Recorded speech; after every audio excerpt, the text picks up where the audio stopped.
नमस्कार दोस्तों, CSC lectures bye सूरज में आपका स्वागत है। आज की इस वीडियो में हम देखेंगे डीबीएमएस कंपोनेंट्स या components of DBMS, database management system में जो जो कंपोनेंट्स होते हैं वो हम देखेंगे। और इसको हम एक्टर्स भी कह सकते हैं, कंपोनेंट्स या एक्टर्स। ओके, तो हम एक एक करके देखते हैं। सबसे पहला हमारा कंपोनेंट होता है डाटाबेस को। अगर डाटा में कोई पहला कंपोनेंट हो तो वो सबसे पहले होगा डाटा ही होगा, खुद ही होगा। ओके, डाटा डाटा आप सबको पता है क्या होता है। Information stored in secondary storage. ये information stored in secondary storage. अब दूसरा कंपोनेंट हमारे पास क्या है, डाटा कहाँ स्टोर होता है, सेकेंडरी स्टोरेज में, हार्ड ड्राइव में स्टोर होता है ना, ये तो पता ही है। अब दूसरा कंपोनेंट है हमारे पास हार्डवेयर। अब ये क्या होता है, हार्डवेयर क्या होता है। हार्डवेयर को हम दो कैटेगरी में डिफाइन करते हैं। पहला करते हैं प्रोसेसर, जिसको हम कहते हैं main memory. Okay, main memory. And दूसरा हम करते हैं secondary storage device. Secondary storage device. तो अब ये मेन मेमोरी किस लिए काम आता है, ये काम आता है एग्जीक्यूशन के लिए। और सेकेंडरी स्टोरेज डिवाइस किस लिए काम आता है, ये आता है फिजिकल स्टोरेज के लिए।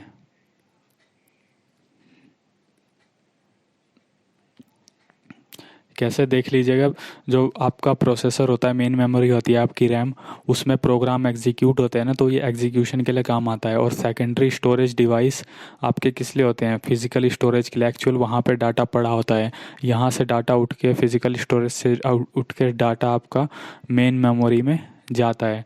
ओके, इतना समझ आ गया। अब तीसरा आपका कंपोनेंट है सॉफ्टवेयर।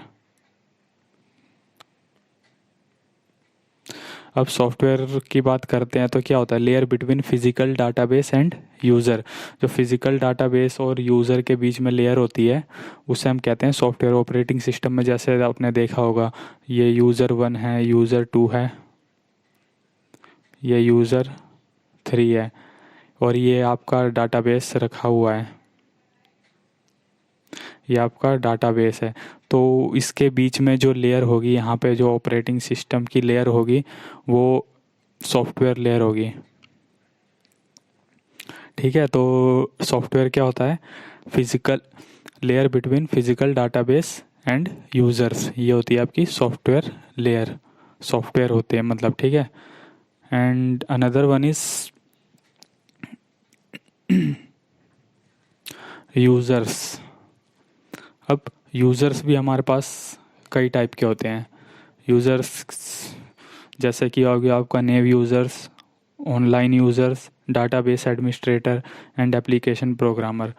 तो अगर हम, पहला होता है हमारा नेव यूज़र्स। ये मतलब क्या होते हैं, ये एक एंड यूज़र्स होते हैं, एंड यूज़र्स होते हैं ये।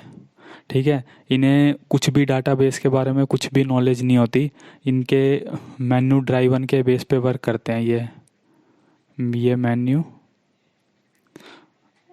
मेन्यू ड्राइवर मतलब इनको कुछ भी नॉलेज नहीं होती डेटाबेस के बारे में। मेन्यू जो आपके बने हुए होते हैं, जैसे विंडो का कोई मेन्यू है, क्लिक बटन, क्लोज बटन, ये सब इसके ऊपर वर्क करते हैं। ठीक है, इन्हें डाटाबेस का कोई नॉलेज नहीं होता, और होता भी तो बिल्कुल थोड़ा सा होता है। अनदर आपके आते हैं डाटाबेस एडमिनिस्ट्रेटर।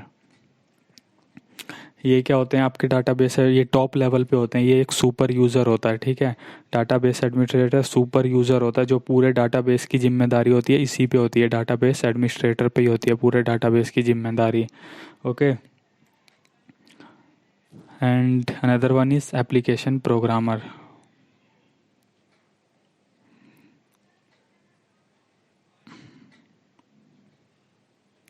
एप्लीकेशन प्रोग्रामर क्या होता है, डाटाबेस को यूज़ करके कुछ एप्लीकेशन को डेवलप कर सकता है ये। ये एप्लीकेशन प्रोग्रामर क्या करते हैं, डाटाबेस को यूज़ करके कुछ एप्लीकेशन को डेवलप कर सकते हैं। जैसे कि फॉर्म हो गया, कहीं आपने कोई फॉर्म आप कोई फॉर्म भर रहे हो, यहाँ पे अपना नेम डाला, यहाँ पर जो भी है सर नेम डाला, यहाँ पर एज डाली, तो कोई फॉर्म भर के आप सेव पे क्लिक करते हो यहाँ पे लास्ट में, तो वो आपका डाटाबेस में चला जाता है, वो फीड हो जाता है डाटाबेस में। तो यही एप्लीकेशन प्रोग्रामर यही करते हैं, डाटाबेस यूज़ करके कुछ एप्लीकेशन को डेवलप करते हैं। ओके, तो यूज़र्स के बारे में बात हो गई, 3 4। Okay, and the fifth one is another one is procedures, PROCD। ये क्या होते हैं, आपके कुछ सेट ऑफ रूल्स होते हैं, डाटाबेस को एक्सेस करने के लिए कुछ सेट ऑफ रूल्स होते हैं, कुछ सेट ऑफ रूल्स हमने डिफाइन किए होते हैं DBMS को एक्सेस करने के लिए, उन्हें ही हम कहते हैं प्रोसीजर्स। ओके, तो एक मैं छोटा सा डायग्राम देखता हूँ। ये मेरा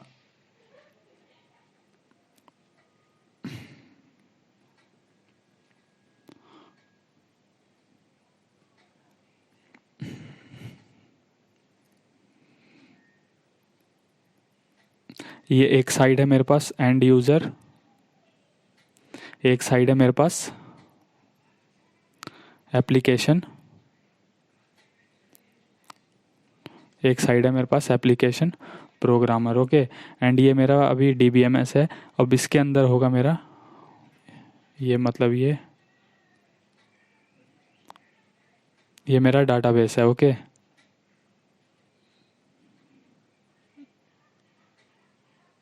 यहाँ पे मेरा डाटा है, कुछ प्रोग्राम है। तो क्या होगा, जो एप्लीकेशन प्रोग्रामर है अपने प्रोग्राम करके इसके अंदर रख सकता है, ये डाटा के अंदर, मतलब ये DBMS के हेल्प से ये डाटाबेस के अंदर रख सकता है या यहाँ से फैच कर सकता है ये चाहे तो, जो एप्लीकेशन प्रोग्रामर है। और इसी तरीके से अगर एंड यूज़र की बात करें तो भी इस DBMS की हेल्प डाटाबेस मैनेजमेंट सिस्टम की हेल्प से डाटा इसके अंदर का देख सकता है, फैच कर सकता है, ठीक है, और डाटा रख सकता है DBMS की हेल्प से। ओके, तो ये था हमारा ये कंपोनेंट्स ऑफ DBMS की। इसमें हमने क्या क्या पढ़ा, data, hardware, software, users, procedures और एक सिंपल सा डायग्राम देखा हमने। तो मिलते हैं अगली वीडियो में, तब तक के लिए धन्यवाद।